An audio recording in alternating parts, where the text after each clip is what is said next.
Bonjour, j'espère que vous allez bien.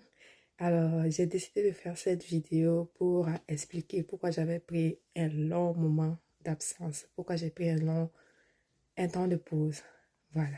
Il y a beaucoup qui attendaient cette vidéo et c'est un plaisir pour moi de la faire aujourd'hui. Euh, J'avais pris un congé, c'était pour des raisons de maladie.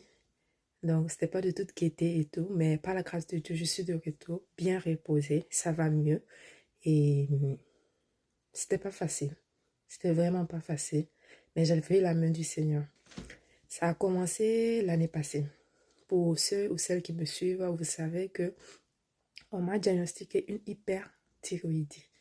Donc ça, c'était vers octobre 2024. Donc j'ai commencé à prendre de la médication, du méthimazole, ou tapazole, je pense.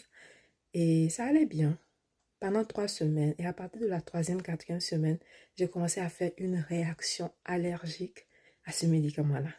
Donc, le médecin m'a dit d'arrêter et il voulait faire des analyses pour voir jusqu'à quel point le médicament avait touché les autres organes de mon corps, je voulais dire. Donc, je suis allée faire des analyses. J'ai fait une réaction allergique avec une atteinte hépatique, c'est-à-dire au niveau du foie. Les enzymes hépatiques étaient très, très élevées, pour mon cas, très élevées, plus de 15 fois élevées. Le taux de la normale, le taux supérieur au taux à la normale. Donc, tout le monde était inquiet. J'ai traîné ça pendant une année. Honnêtement, je devais avoir un suivi avec un autre spécialiste, mais j'ai négligé. Parce qu'il m'avait dit de faire des examens et moi, je ne voulais pas faire ça. Parce que je craignais la douleur, je ne supporte pas la douleur. Donc, au lieu de faire ça au mois de mars, j'ai reporté ça. Je pensais que ça allait descendre. Mais le taux n'est pas descendu. Ça a continué à rester à ce niveau-là. C'était vraiment haut. Tout le monde était inquiet. Je faisais des prises de sang, mais il fallait vraiment que je fasse l'analyse qui m'avait prescrit pour voir vraiment qu'est-ce qui se passe. Donc, vers le mois de mars, mois d'avril, j'ai commencé à rentrer dans la dépression. Ça n'allait pas. Parce qu'on me disait trop de choses. J'étais dans une atmosphère, tout était négatif. Tout était négatif autour de moi. C'était compliqué. Donc, vers le mois de plus l'hiver, qui était long, hein. Donc, j'avais tendance à être seule, je ne sortais pas. Tout ça, ça ne m'a pas aidé.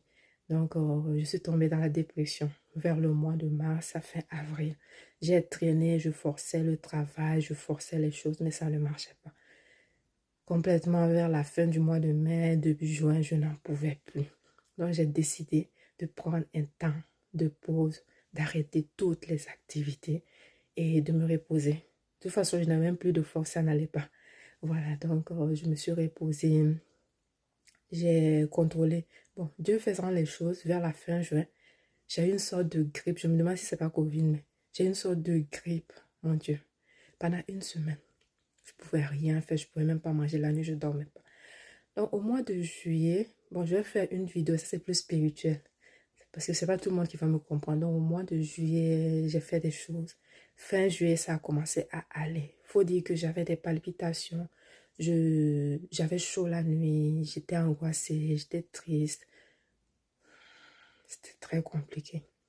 Donc, fin juillet, ça a commencé à aller petit à petit. J'ai recommencé à avoir la paix. Au mois d'août, la joie de vivre est revenue. La joie vraiment, là, moi-même, j'étais étonnée parce que, pour dire la vérité, je n'avais même plus d'espoir. Donc, août, ça a commencé à aller, j'ai commencé à sortir, je sortais parce que c'était l'été, j'avais même pas profité de l'été. Je sortais, je suis allée sur le bateau, je suis allée manger dans les restaurants, je sortais avec les enfants, on faisait des activités, je me forçais, il fallait que je sorte rapidement. Donc, j'ai fait ça et après, il y a eu la rentrée à l'école. On m'a programmé vers la fin août pour faire l'examen là, qui était une biopsie du foie. Et j'étais stressée ce jour-là. Je voulais pleurer. J'ai pleuré toute la journée. Donc, mais Dieu merci, j'ai pu faire.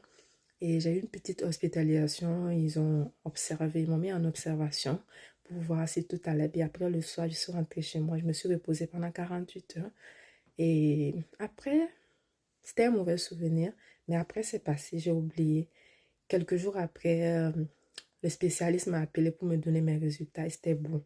Dieu merci, c'était bon. Le Seigneur a agi vers la fin, vraiment. Et aujourd'hui, je suis de retour après 4 mois de congé quand même. Il y a beaucoup qui se sont inquiétés parce que c'est pas dans mes habitudes. J'ai vu vos messages, celles ou ceux qui ont prié pour moi. Je vous remercie, que le Seigneur se souvienne de vous. Il y a des dames qui m'ont envoyé beaucoup de cadeaux et m'ont supplié de ne pas donner leur nom, mais je vous remercie, je suis reconnaissante. Vraiment que le Seigneur se souvienne de vous. Et c'est aussi une action de grâce, des actions de grâce envers mon Créateur parce que c'est lui qui m'a sorti de cette situation-là. J'étais dans quelque chose, même la science n'a pas pu m'aider. C'est le Seigneur, c'est Dieu qui a agi à la dernière minute où je n'avais même pas d'espoir.